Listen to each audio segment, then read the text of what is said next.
It's 2013 and time for a new computer. Why?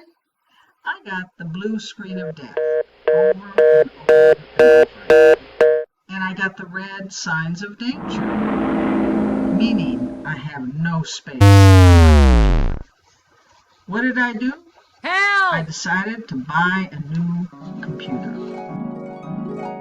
But to do that, I have to read all about it. The choice came down to Mac versus PC. So what do?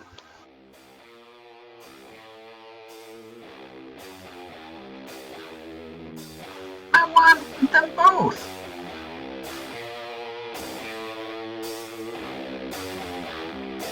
What was the result? I got them both.